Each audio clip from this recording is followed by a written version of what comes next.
Well, good day viewers. Today we have a 2006 Honda Civic, and it's here because the customer said the cooling fan is running all the time. And I said, well, it will run on AC, or it will run on defrost. So I've got the AC on. They said the AC doesn't work, and you can see the compressor is not running, but the cooling fan cycles on high when I put the AC on. So I'm sure the AC request is there. We're going to look at data. Check engine light is on also. So I've scanned this vehicle before and I've loaded the history on this thing. I'm pretty sure there's a vent solenoid circuit problem, and I think I investigated it in the past, and it's a wiring issue somewhere between the ECM and the vent solenoid at the back of the vehicle.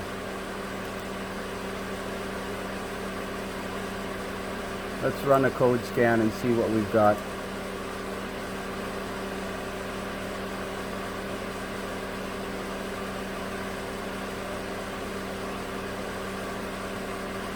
I suspect there's either an AC clutch problem. I've had a number of Hondas where the electromagnetic clutch fails, or it's low on refrigerant. I'm not sure if we can actually see the refrigerant pressure. Well, there's the EVAP circuit voltage high. Well, I'll pick up when we get to the end of this code scan. So there we are at the end of the code scan. There's that P0499 permanent and temporary in the engine control computer, and then some codes for abnormal battery voltage, which I suspect is low voltage due to the vehicle sitting. The customer hasn't been using the vehicle much and it's been parked. I just did front brakes on it. They were rusted up and the brake pads had fallen apart. Okay, so let's go into the engine control computer and see if we have data relative to the AC pressures, or if I have to get my AC machine out.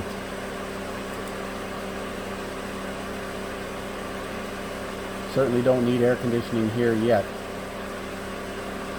I'll look at AC pressure voltage 1 volt, AC pressure in PSI 64 PSI. Well, that's relative to static pressure, so I'm saying there's enough refrigerant pressure that AC should be running. So I think we have a problem with the AC compressor clutch coil. See, the AC clutch coil is commanded on.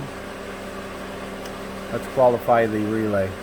So I think this picture of the relay with the snowflake on it, which would be this one right here, would be the AC clutch relay, but I'm not 100% certain because it's not really labeled. But I'm going to use bidirectional controls in the ECM to command the relay on and off and see if I can feel it clicking. So here's a list of the output controls, and here's the AC clutch. It says test operates AC clutch manually. Do you wish to continue? Let's go yes. Activates the clutch relay. Test enabled. Do not start the engine. We haven't got the engine running. It's an automatic. And continue to toggle the state of the AC clutch relay.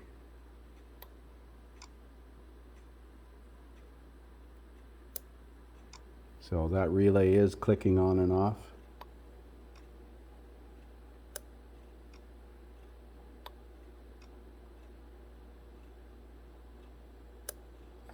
Okay, I'm going to remove this relay and make sure that that is exact. I put my finger on it when I was toggling it and it feels like that relay. So now I have the relay out.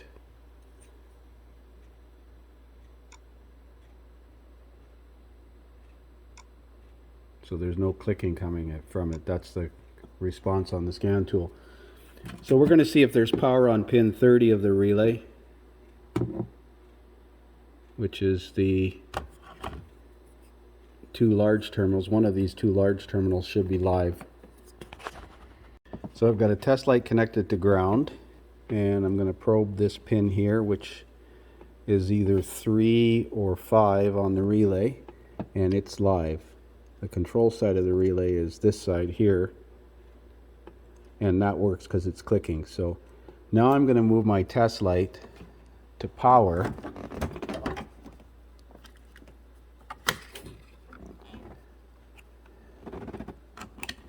So that when I touch ground, the test light lights, and check to see if I have continuity through the coil, and I do.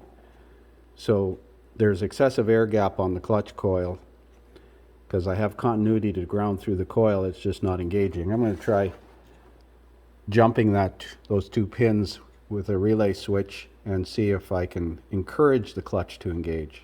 So I put a relay jumper switch in here. When I turn it on, I can hear the relay kicking in, or I can hear the compressor engaging. I wonder if that relay is defective. Oh, that time it didn't engage. There it did.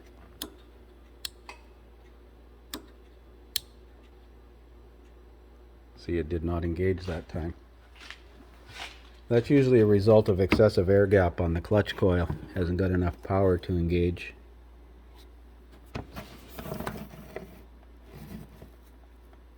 See, it's not engaged now.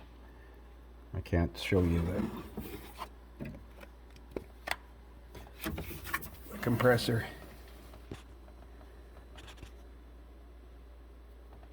See, I can turn the drive plate. But it did engage a couple of times. There it went. Well, I'm going to call the compressor clutch. So I'm doing a network code clear to clear all the codes. I got a battery charger on it now so it doesn't go flat on me. I'm not sure if the customer is going to want to fix the AC. Like I said, there's still 3 feet of snow here, so don't think we really need air conditioning. But he may want to. He was just concerned because he heard the cooling fan running with the car running, and this system runs the cooling fan if it's on defrost regardless of whether or not it needs it. So it's kind of a poor design, but that's normal for the car.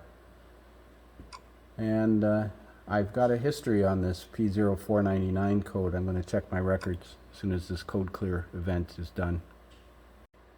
So here's my notes. That's why I like this scan tool, and this is the third one I've had. Keep migrating my history. May 16th of 2014 with the MIL reported on, and May 16th of May 2nd of 2015 with MIL on an evap code.